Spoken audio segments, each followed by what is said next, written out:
నేనేం దాపరికం లేదు. నేను నిలబడితే కూడా అన్ని మీటింగులు చేయను, అంతకంటే ఎక్కువ మీటింగులు మహబూబ్నగర్ ఎంపీ కోసం వంశీచంద్రెడ్డిని గెలిపించడం కోసం తిరిగిన. ఒకవేళ నేనే నిలబడితే 4 మీటింగులు చేస్తోని, కానీ వంశీచంద్రెడ్డిని గెలిపించాలి, మా అరుణమ్మను ఓడగొట్టాలని 14 మీటింగులు పెట్టిన మహబూబ్నగర్ పార్లమెంట్లో. కానీ ప్రజలు వారిని ఆశీర్వదించారు, గెలిపించారు. ఎన్నికలు అయిపోయినాయి. ఎన్నికల తర్వాత రాజకీయాలు లేవు, కుట్రలు కుతంత్రాలు లేవు. ఈ దేశానికి ప్రధానమంత్రి నరేంద్ర మోడీ, మహబూబ్నగర్కు పార్లమెంట్ సభ్యులు డీకే అరుణమ్మ, తెలంగాణ రాష్ట్ర ప్రభుత్వంలో మేమున్నాం, కేంద్ర ప్రభుత్వంలో వాళ్ళు ఉన్నారు. ఇచ్చి పుచ్చుకునే ధోరణితో సమస్యల పరిష్కారం కోసం సమస్యల్ని పరిష్కరించి పాలమూరు అభివృద్ధి కోసం కలిసిమెలిసి ముందుకు వెళ్తాం తప్ప ఈనాడు మేము చిల్లర రాజకీయాల కోసం లేకపోతే ఈ ప్రాంత అభివృద్ధిని అడ్డుకునే సమస్యనే లేదు. అందుకే మిత్రులారా, ఇది గిట్టని వాళ్ళు కొంతమంది ఉంటారు, అంటుంటారు రేవంత్ రెడ్డి వైపు పదే మోడీని కలుస్తారని. కలవకపోతే ఏం చేస్తామే? అనుమతులు రావాలి, నిధులు తేవాలి అంటే ఇచ్చే వాళ్ళని కలవాలనా లేదా? ఇవాళ మీరు ఇందిరమ్మ ఇల్లు కావాలంటే స్థానిక ఎమ్మెల్యేని కలుస్తలేరా?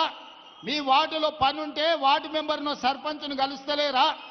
ఈరోజు గ్రామంలో ఏదైనా అభివృద్ధి జరగాలంటే సర్పంచ్ ఎంత కీలకమో, ఈ దేశంలో ఏ రాష్ట్రమైన అభివృద్ధి జరగాలంటే ప్రధానమంత్రి గారు కూడా అంతే కీలకం. దేశ ప్రధానమంత్రిగా వారిని గౌరవిస్తాం. మన రాష్ట్రానికి రావాల్సిన నిధులు, అనుమతులను తెచ్చుకుంటాం. ఎన్నికలు వచ్చినప్పుడు ఆనాడు మహబూబ్నగర్ పార్లమెంట్లో ఏ వాతావరణం ఉండేనో మళ్ళీ ఎన్నికల్లో పోటీ పడతాం, కాంగ్రెస్ పార్టీని గెలిపించుకోవడానికి ప్రయత్నం చేస్తాం. ఎన్నికల్లో కాంప్రమైజ్ అయ్యేది లేదు, అభివృద్ధిలో కూడా కాంప్రమైజ్ అయ్యేది లేదు. నాకు వాళ్ళు శత్రువులు వీళ్ళు శత్రువులు అని మాట్లాడుతుంటారు. నాకెవ్వరు శత్రువులు లేరు.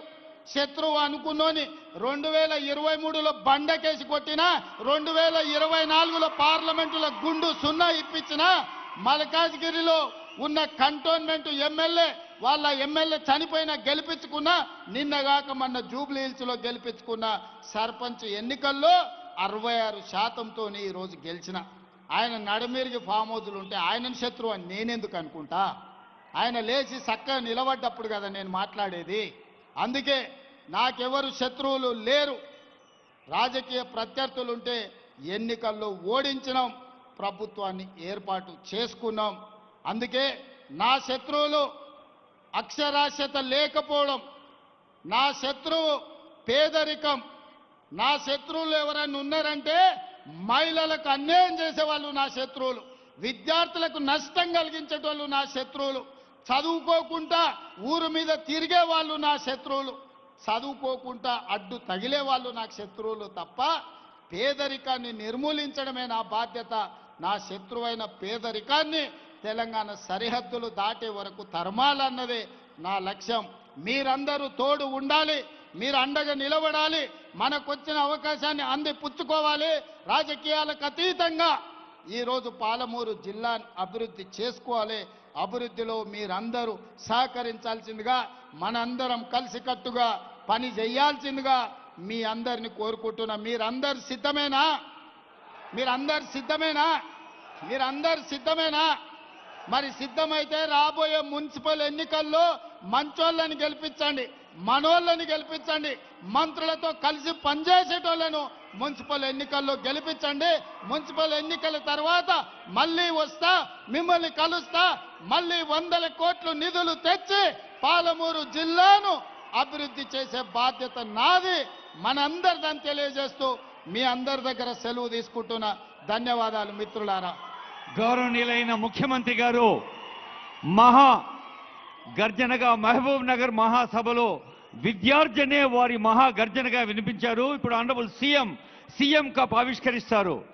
సీఎం కప్ ఆవిష్కరణ, బ్రోచర్ ఆవిష్కరణ, అలాగే జాతీయ అంతర్జాతీయ క్రీడా పోటీలను అలవోకగా నిర్వహించిన Telangana sports authority adviser Jithender Reddy గారు, క్రీడల శాఖ అమాత్యులు వాకిటి శ్రీహరి గారు, వారు ఫాస్ట్ బౌలర్, అలాగే మన మంత్రివర్యులు జూపల్లి వారు, మంత్రివర్యులు దామోదర వారు, ఇంకా అడ్వైజర్ జితేందర్ రెడ్డి గారు, శివసేన రెడ్డి గారు, chairman sports authority Soni Baladevi madam MD, ఇంకా ఎందరో ఆనరబుల్ స్థానిక ఎమ్మెల్యే గారు, సభాధ్యక్షులు ఎన్ శ్రీనివాస్ రెడ్డి గారు, ఆనరబుల్ ఎమ్మెల్యేస్ ఎమ్మెల్సీ అందరి సమక్షంలో స్పోర్ట్స్ అథారిటీ ఇప్పుడు తల్లుల కోసం చెల్లెల కోసం చెక్ అందజేస్తారు. 4281 మంది స్వయం సహాయ సంఘాలకు చెందిన సోదరీమణులకు 356 కోట్ల బ్యాంకు లింకేజీ మరి గౌరవనీయులైన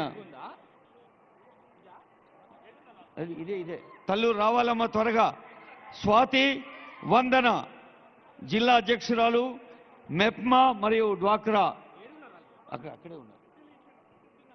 కలెక్టర్ గారు విజయేంద్ర మేడం చెక్ ఇప్పిస్తారు. ఇప్పుడు సీఎం కప్ చూసారా జెర్సీస్ మన ఉమ్మడి పాలమూరు జిల్లాలో ప్రభుత్వ ఉద్యోగాల్లో